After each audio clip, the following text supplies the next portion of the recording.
Karjat police ठाण्याचे police निरीक्षक संदीप भोसले यांची प्रशासकीय कारणास्तव बदली करण्यात आली आहे। त्यांच्या जागी आता उमेश पाटील यांची कर्जत पोलीस ठाण्याच्या पोलीस निरीक्षकपदी नियुक्ती करण्यात आली आहे। पोलीस निरीक्षक संदीप भोसले यांची श्रीवर्धन पोलीस ठाण्यात बदली झाली असून त्यांच्या जागी श्रीवर्धनचे पोलीस निरीक्षक उमेश पाटील यांची कर्जत पोलीस ठाण्याचे नवे PI म्हणून नियुक्ती करण्यात आली आहे।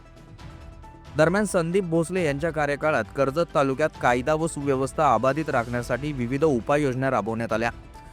गुन्हेगारीवर नियंत्रण, अवैध व्यावसायिकांवर कारवाई तसेच नागरिकांच्या तक्रारींवर तात्काळ दखल घेण्याच्या त्यांच्या कामगिरीची दखल घेतली जात होती।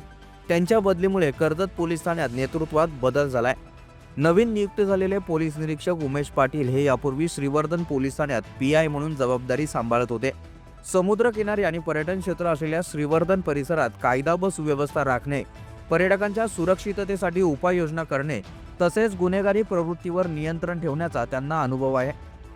कर्जत तालुका हा पर्यटन संपन्न, ग्रामीण तसेच झपाट्याने वाढणारा शहरी भाग असल्यामुळे येथे कायदा व सुव्यवस्थेचे आव्हान मोठे आहे। वाढते पर्यटन, वाढती लोकसंख्या, राष्ट्रीय महामार्ग, तालुक्यात येऊ घातलेले मोठे प्रोजेक्ट्स तसेच राजकीय हालचालींच्या पार्श्वभूमीवर कर्जत पोलीस ठाण्याची भूमिका महत्त्वाची ठरते।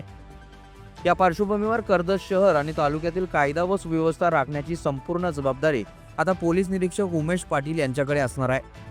दरम्यान पोलीस निरीक्षक उमेश पाटील यांच्या नेतृत्वाखाली गुन्हेगारीवर कठोर कारवाई, अवैध धंद्यांवर नियंत्रण, वाहतूक शिस्त तसेच नागरिकांशी सुसंवाद साधत विश्वास वाढवण्यावर भर दिला जाईल अशी अपेक्षा व्यक्त केली जात आहे। त्यांच्या नियुक्तीमुळे कर्जत पोलीस ठाण्याच्या कामकाजाला आता नवे बळ मिळेल असा विश्वास नागरिक व्यक्त करत आहेत। आपल्या परिसरातील ताज्या बातम्या आणि घडामोडी सर्वात अगोदर पाहण्यासाठी कर्जत अपडेटला सबस्क्राईब करायला विसरू नका।